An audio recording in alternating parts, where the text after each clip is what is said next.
Hello and welcome to Triage, rapid legal lessons for busy healthcare professionals, a podcast created and produced by K&L Gates. Each episode is designed to highlight important developments in health law and analyze the impact on our clients and friends of the firm. We hope you enjoy this podcast. My name is Kenneth Kennedy, and I am an associate at the Research Triangle Park office here at K&L Gates. And today, I will discuss some of FDA's key efforts to respond to the COVID-19 outbreak. As the U.S. administrative agency tasked with approving and policing the safety of medications, vaccines, and medical devices, including many laboratory tests available to the American public, the Federal Food and Drug Administration has taken an active role in facilitating the healthcare, pharmaceutical, and medical device industry's responses to the ongoing COVID-19 outbreak. This week's episode will provide an overview of FDA's response to the outbreak so far and provide some insight into future steps FDA might take to address the crisis.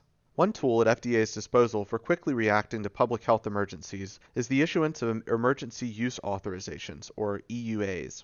Under Section 564 of the Federal Food, Drug, and Cosmetic Act, FDA is empowered to issue EUAs to drug or medical device manufacturers to allow a temporary reprieve from FDA marketing authorization requirements, or relax other applicable rules surrounding the use of drugs or medical devices, including laboratory tests, in the event of an emergency. Stakeholders may apply for an EUA for a specific enumerated purpose, and FDA may grant or deny the EUA as it sees fit.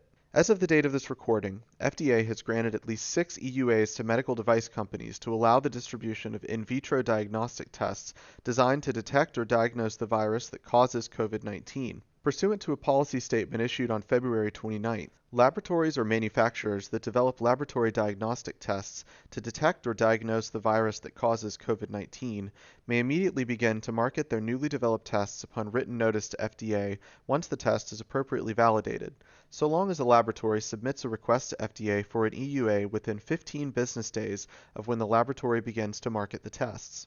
As of March 16th, FDA reported that more than 90 test developers have approached FDA seeking guidance on the development of an in vitro diagnostic test related to COVID-19, and more than 40 laboratories have notified FDA that they are testing or intend to begin testing laboratory-developed tests intended to detect or diagnose the virus that causes COVID-19.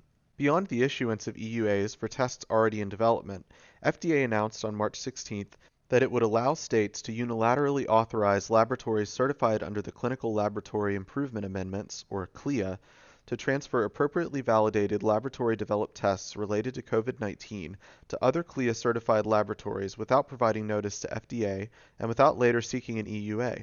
Short-circuiting its own approval mechanism for the distribution of laboratory-developed tests is an unprecedented move for the FDA.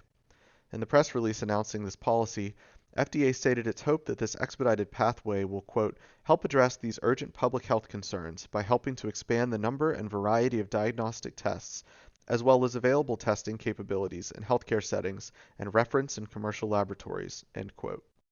Several days before FDA announced this new policy, President Trump referenced FDA's grant of EUAs to several major laboratories and stated that over 5 million tests will be available by the end of March. In addition to taking administrative actions to ease the development and distribution of laboratory tests, FDA is actively collaborating with other federal agencies to address public safety concerns related to the prevention and treatment of COVID-19. On March 2nd, FDA issued a press release announcing that it has granted the CDC's request for an EUA that would allow healthcare personnel to use certain industrial respirators, including N95s, in healthcare settings during the COVID-19 outbreak. These respirators are approved by the National Institute for Occupational Safety and Health and are indicated for industrial use, but do not currently meet FDA requirements for use in clinical settings. Nevertheless, in anticipation of nationwide shortages in clinical face masks, FDA agreed to grant the EUA allowing the use of industrial respirators, which may be just as effective in preventing healthcare personnel from exposure to airborne particles, including COVID-19. FDA is also actively collaborating with the Federal Trade Commission to remove fraudulent COVID-19 products from the U.S. market.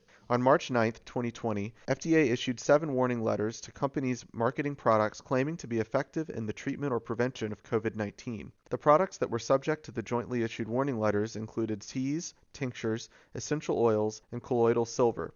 In the press release announcing the wave of warning letters, FDA stated that, quote, the FDA considers the sale and promotion of fraudulent COVID-19 products to be a threat to the public health. and that the FDA is undertaking an aggressive surveillance program that routinely monitors online sources for health fraud products, especially during a significant public health issue such as this one.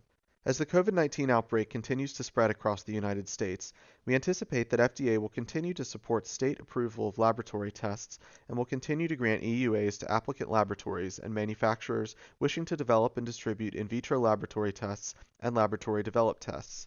In its March 16th statement announcing the state-level authorization pathway, FDA stated that more than 80 of the laboratory test developers it has interacted with are developing tests they plan to bring through the EUA process. In addition, we expect to see increased enforcement activity with respect to products marketed as unapproved drugs or medical devices intended to treat, mitigate, or prevent COVID-19. Thanks again for listening to Triage, rapid legal lessons for busy healthcare professionals. New episodes are available for download through iTunes, Google Play, and other podcast applications.